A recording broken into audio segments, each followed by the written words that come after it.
Welcome everyone back to Pommy and Oz. Hope we're all doing really well. If you're new around here, please hit that like and subscribe button. We're about to hit 6k, which is absolutely unbelievable. So if you could help me hit that goal, that would be grouse. We're here today. A few of you have asked to rank my top 30 players in what I like. And this is always a subjective type thing. So obviously we do three types of things on this channel. We do a mock draft, which is more a bit of fun, really. A bit of fun. We're one of the few that tries to do trades and stuff, which creates a real subjective approach. We do the phantom drafts, which we'll probably start doing in the next couple of weeks once we have all the delistings, so we can actually get a really good assertion of, you've seen the series we're doing of list analysis, where we can actually do proper needs analysis. And then we have like your personal rankings, which is what this is.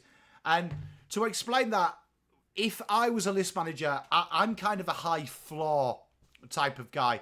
When I get early, like my top 10, I like high floors, sure things. I think you can take risks. For me, you take risks more after that 10 spot. So we're going to go in with that kind of basis of, if I was going into the draft, there was no father-son, no NGA, which would be a dream world, how would I rank these players? So let's, without any further ado, get into it. And we start with my number one. And this might surprise a few people, but that's Levi Ashcroft. And I'll tell you for why. When you interview a lot of these draftees, you'll find the benefits of playing in an academy and being linked with an AFL type system, and just having them times with them makes them already a ready rounded footballer. I remember talking to a player a couple of years ago whose good mate was at Gold Coast and was saying that they'd gone from having, 4 and 20 pie post game to his mate had gone over there and started having like nutritious protein shakes and things like that. And that mindset change was very early for him compared to him. And he saw the progression in his game. So what I like about Levi, that 179, a bit of growth there from him. Finds the ball, real good aerobic capacity. For me, if I was ranking these players, he's probably one of the surest things in this draft and a really, really solid footballer. And that means we go to number 2, Oakley Chargers, Jagger Smith. Really impressed me all the games I've watched of Jagger. He's that modern day 181 type player. He's got that leadership group as well at the Oakley Chargers. Can play inside and out. Got a bit of breaking speed, which is so important. Doesn't mind hitting the scoreboard. Came out in the VFL when it was pissing down with rain and looked really solid. So for me, this is a guy that really does stand out and probably will be in the conversations for pick 1. I really like him. Real well-rounded type player and a real good asset. And one that I feel like even if he doesn't reach his ceiling, his floor is still pretty good. And he's up there with the best of them. Up next, we've got Finn O'Sullivan, obviously been injured, but his ability to impact in the big games shouldn't be understated. And when you look at a player like Finn, even though he's had his injuries, he's very like his cousin Sam Walsh in the fact that he finds the ball in the right times. He's got that ability to take marks. He's very rambustious with his tackling. He's got a real penetrating kick.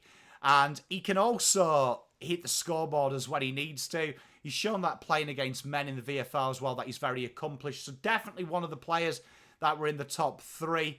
Then at number 4, and I feel stinky doing this to the next guy, but we've gone Sid Draper. This guy here, he's pace, he's sexy. He turns the game. He's one of them players that's definitely a bums-on-seat footballer. You're definitely going to go and watch for Sid Draper. And this is where I kind of stray against maybe my methodology of having a high ceiling, because I think the ceiling's pretty good, but I think the floor's pretty good, but I think the ceiling could be like a mezzanine one. Do you know what I mean? Like, it's really solid, really exciting, real X-Factor type player, and one that I'm really, really looking forward to hitting into the senior football. Up next, my boy, and this for me, he could be higher. Josh Smiley, he could be so much higher. Big-bodied midfielder. He's definitely got the body as well. The issue with these types of players is genuinely, obviously, they're beating up children. They're about to come into the bigs. But I think Josh has got that mindset where he can really, really kick butt in the seniors. This is going to be someone's dream because I think he is sliding. What happens quite traditionally in this, there's players that we haven't talked about yet. They come to the fore towards the back end of the year. But let's be honest, there is still room for that big, muscly type dude in the AFL, and I think Josh is that. So in at number 5 is him. Maybe lower than some. People love a little bit of Harvey Langford. Playing mid-forward, he's 190. Overhead, he's amazing. His ability to distribute is sensational. He showed it in VFL. Do you know what I mean as well? He's played for his favourite team in the VFL. He finds the ball. He's got that X factor. His ability as well to make things happen. One of the knocks is that has he got lightning pace? He hasn't. And that for me in today's game, speed with skill is becoming that little niche. Now, am I a big fan of speed? Not really, but it definitely knocks him down because he's going to have to play for a team that can compensate that for me. And I really like Harvey. He's a real good, solid footballer. So in at 6, we've got Mr. Harvey. The 187 wing midfielder who can play half forward and kick goals, Sam Lalor. Geelong Grammar Boy, so you know he's good. GMV Rebels, he's really shown it. His explosiveness here is insane. His ability to find the ball. I think what I really like about him is his off-ball work as well, which should really, really be in your mindset. His ability to actually think about what he's doing and sit back. And that is such a big, big part of today's game. Your ability to come to a contest and then also back your teammate in to get ahead of the ball. He's got that really intuitive running. I really like this guy, and I think Langford's getting all the hype, so I've probably put him a little bit there because I think Harvey Langford, you know what he is. I think Sam Layla's ceiling is so much higher. So much higher. But in at 7, and then Mr. Consistency in at 8. This is probably one of my favourite people in this draft, and you know me, I'm always a fan of guys that I feel like you know what they are. Darcy Wilson was someone we talked about a lot last year. Murphy Reed. This guy here just finds time. Finds time. That is an uncanny knack in this era and in this game. Your ability to have a bit of pressure, just take a sidestep here, take a step back, buy yourself a little bit of time. Real sexy little type footballer. And these are the type of players that I would be happy in this draft. One of the few times I've said this the last 2 drafts though, but I would be happy to trade down if I had a top 3 pick to try and get a bite at a few of these cherries. Big fan of Murphy Reed, and he's going to be a player here that I think he's a smoky, dependent on where he goes, for the Rising Star. He's definitely going to be one of them players that kind of stands out ASAP Rocky when he's playing in senior football. Trevelyager up next at number 9. And you know what? I'm a sucker for a halfback who can roam up the wing.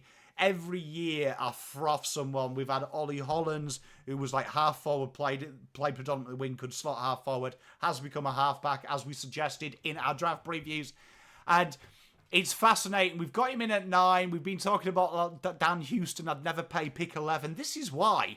Because genuinely, when you're in the top 10 of the draft, you've got a guy that hits targets with a gem of a foot, but he's also got pace. So if you're one of them teams and you're trying to work out, do I want line breaking speed? Do I want elite kicking?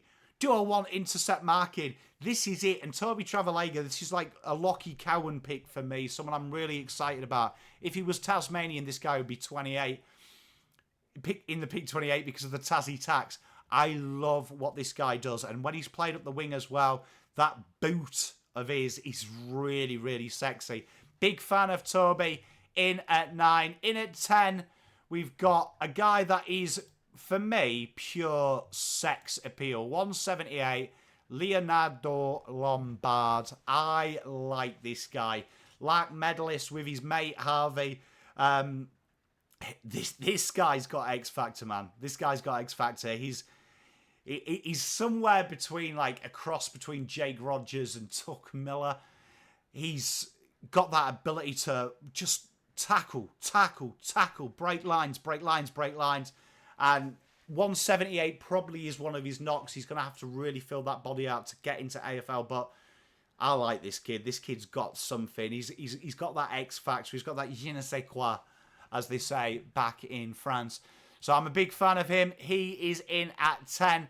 In at number 11, one of my favourites of this draft. And if you're looking for consistency and if you're looking to appeal to my pommy eye, Peel Thunder's defensive midfielder who can play across the wing and has been swinging into the ball, this guy is the man. His ability to intercept is exceptional. And at 190, I can see a lot of Blake Acres in this guy. For me, Blake Acres is one of the most underrated wingers. Your ability to intercept and break up play from the wing or down at the back is the one. And he has been absolutely sensational. Got a bit of senior football, which is really key as well. You get to see him against men. And I'm a big fan. I'm a real big fan. He's got just everything you want. He's got that ability to mix it up. He loves the give and go. Can play down back. I reckon that long term you could get him up the wing. Maybe even in the inside with a little bit of work. But he's fast. He takes the game on. And he's one that does stand out when you watch his game. So, Bo Allen in at 11. In at 12. I like small forwards. Now, I think Isaac Caker has just got that probably more consistency over Joe Berry. And I've gone with small forward. This guy here at 175. The way he gets up the back of people is insane, but also his willingness to get in and around his midfield and offer that extra option, particularly around stoppage, is deadly. I love how he attacks stoppage as well. Very direct, very Tuck Miller. We talk about Tuck Miller a lot here, so there's a clue. I do like him. But he attacks them stoppages direct, offering that option, which we see so successfully in forward half stoppages in the AFL. And the guy doesn't get touched, which, whether you're playing men or whether you're playing with kids, the ability to find space and be free shouldn't be understated. So I'm a huge fan of Keiko. I've got him as my 12th favourite in this. And then 13, probably higher than some. That last concussion Luke had did worry me a little bit. And he's had a few of them this year. And I don't want to speculate because I'm not a doctor. Do you know what I mean? Only, you know, if I'm trying to spice things up with the missus, would I ever pretend to be a doctor. But that's probably put a knock of him, and it has reflected in everything that you've read and you've seen about. But as a pure player, Luke Traynor is that modern day key. 194, his interceptability is insane. What is really impressive playing for Sandys, he's got probably the best midfield group in the country, and his ability to hit them is so sensational. And obviously he's coming up there. His ability to play one-on-one is exceptional. His ability to intercept is exceptional. This is a real interesting one. And also he's had some stints in that forward half of the ground because his boot is sexual. So this is definitely one of them that I don't think he'll play next year. I think if you've got keys to play now, he's definitely one that could be that option. And I'm a big fan of him. I just think, like, base level, this guy's going to be okay. No matter what happens, this guy's going to be okay. So definitely something that you can work on. Obviously do your due diligence. He'd be a lot higher if I had access to his medical records, which I don't want because that's a breach of privacy. Number 14, probably a bit lower, but with small forwards, I don't like to take... I mean, I think Nick Austin's the only one who did it. Nick Austin made it cool when he took Cody Waitman in the top 10. He did it before it was cool. And Joe Berry's up here. This guy here is absolute lean, mean sex appeal. 180. He's definitely got that Charlie Cameron, Eddie Betts ability of making something out of nothing.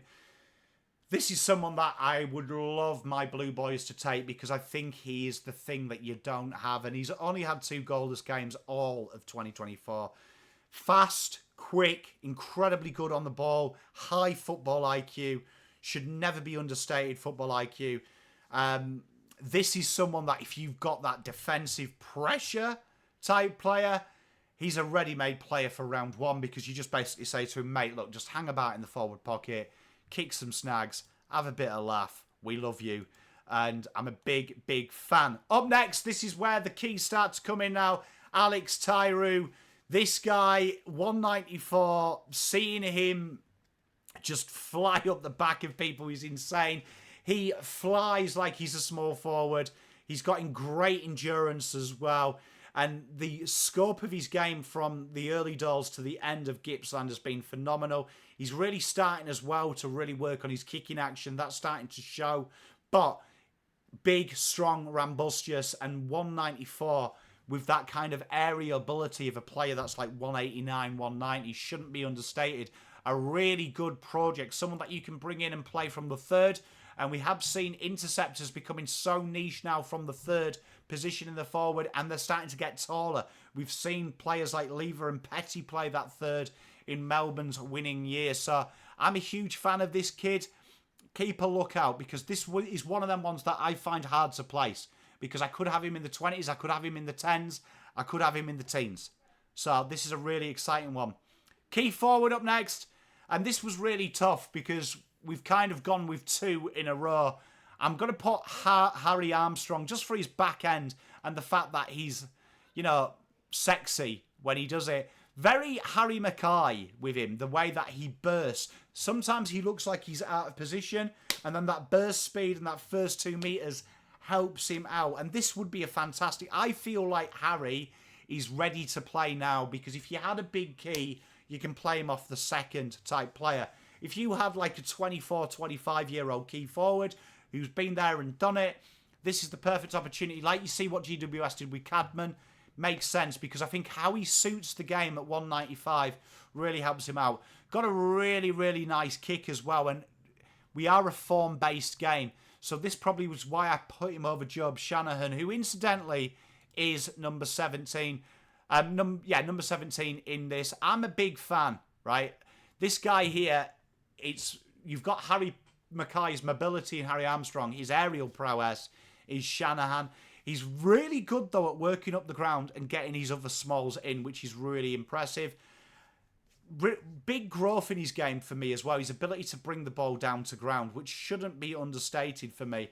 I'm a big, big, big fan of what I see in Job Shanahan. So Job Shanahan is in number 17. In at 18, you know I like that hybrid, that kind of sexy type player that can do a bit of everything. And off we go to Xavier Lindsay. 183, can play half-back, has played half-forward, has played on the wing, and has played on the ball. He's the Gippsland power captain, Xavier Lindsay. 183, incredibly tough defensively. And I really like these types of players. I like the guys that are willing to graft and do defence, but I like the way that he brings players in. Real strong end to the year for me. Definitely someone that goes under the radar because he does the boring things. And I like boring because boring means safe. So Xavier Lindsay is in at number 18, and that leadership really turns me on as well. You know, I'm a big fan of that. Number 19, and this might be another one of the shocks. I'm sure you'll tell me what the other shocks are, but Harvey Langford I had at 6, and I know people have had him like 2-1 even. Cooper Hines is basically the same player. And that's why I've probably put him down. You know, the big thing about him is how much he's improved his aerobic capacity, which turns me on. And I think this guy is a real sleeper. People are sleeping on him. Because I wouldn't be surprised if we have a conversation in 10 years' time, he's better. Because you know one thing that I've seen about him is his ability to decide whether do I kick the goal or do I hand it off. And when you are playing senior footy coming from the juniors, you ain't the superstar. You've got to bring people in. Cooper Hines is sensational at going, all right, cool. Make sure don't take the kudos. And that's my one issue with Harvey. So Cooper, for me, I could have even a lot higher up. I just did it because, you know what, sometimes I get a little bit temperamental and the abuse and comments hurts my feelings. It doesn't. Let's try and have a good conversation there.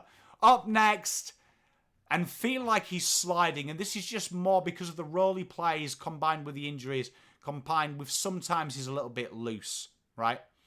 And I always worry about ACL-type players, is Taj Houghton. This guy could be top 5, and I said this about Ollie as well.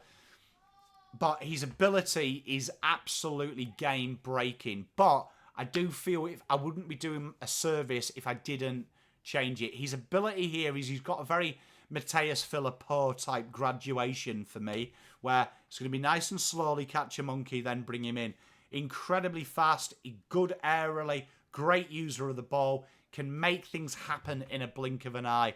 I'm a big, big fan of this gentleman, so keep a lookout for him. Keep a lookout for him. At 21, we've got Tom Gross. Right? Big fan.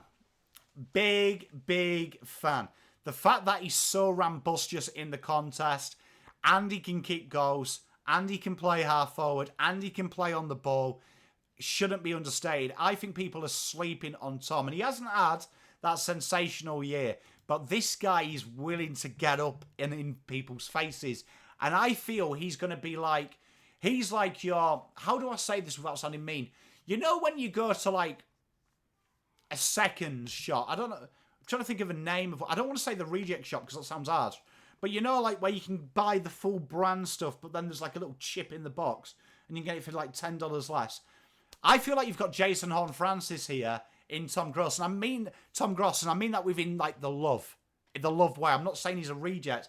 I'm just saying there's all them facets, and if I was a list manager, I'd be drafting on talent, but things I think I can add. So I'd be like saying, has he got the PODs that we're looking for?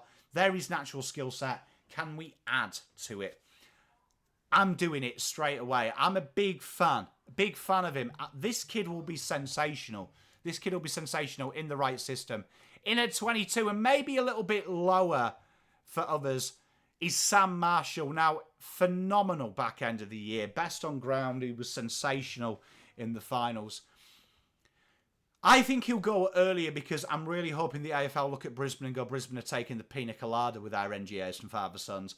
Do I think it'll happen? I just never know with the AFL, because the AFL at times in list management is like just brothers having a bit of a cracking monopoly. But this guy here is just that ball accumulator that just does the small things at the right time. Don't mind him as well, the way that he enters inside 50. It's real penetrating that will really suit Queensland.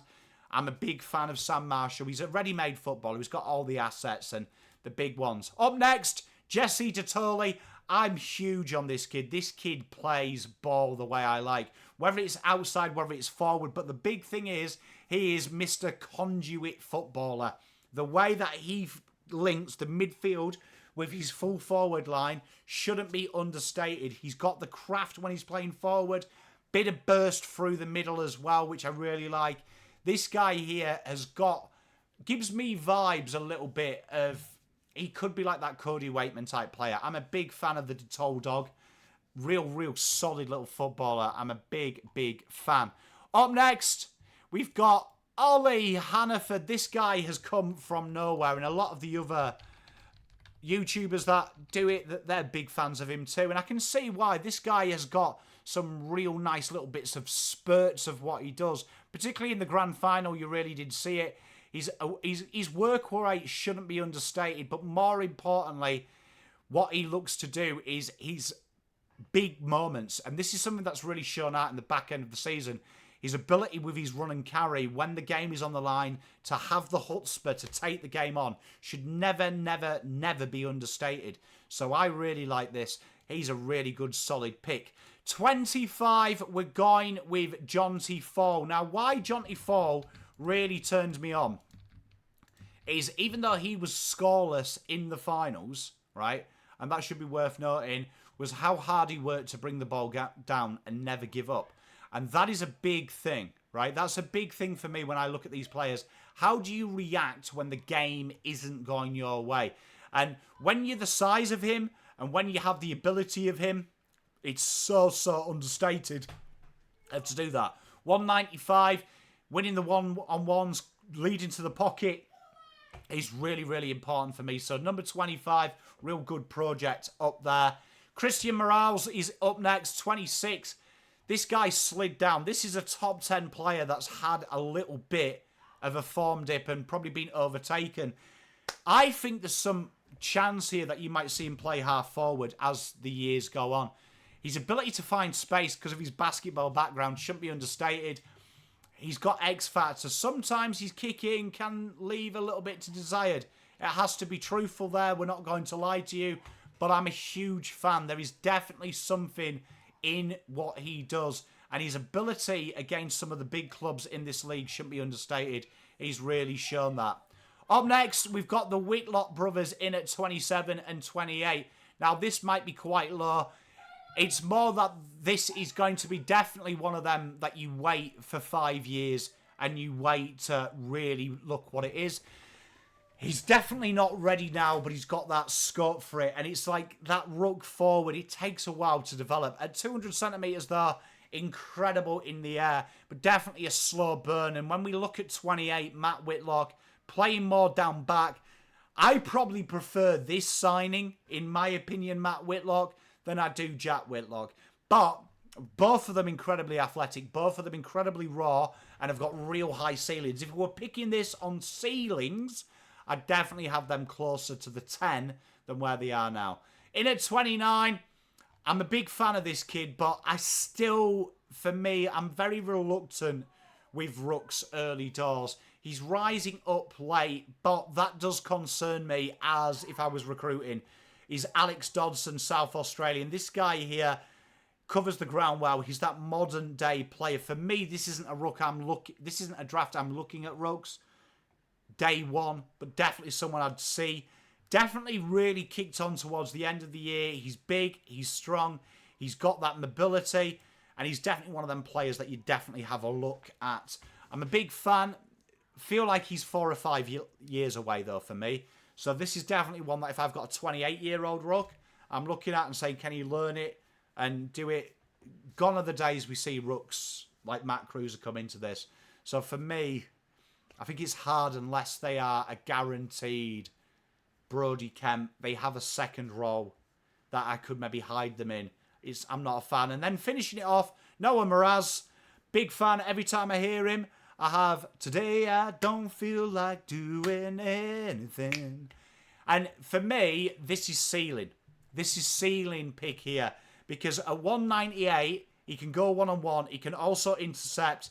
He's very, very strong and accomplished. Standing on Stingray's boy, his ceiling could be so high. This could be one where he's the best key defender in the draft. So I'm a big fan of Noah and can't wait to see him. That's my 30. Let me know where yours are. They were my traditions. I've tried to pick on what safety order is. I'm trying to get bang for your buck. This is really hard, though. I'd say if you go in blocks of 10, it's hard to put them in. And then if you're at the lower end of that 10, like 11, you could make them an argument to be in 9. Love the conversation. Keep it friendly in chat. We'll have a good discussion. Peace, love, and light. I've got loads of cool draft content coming up with some collabs. So look forward to that. Peace, love, and light. Pom out.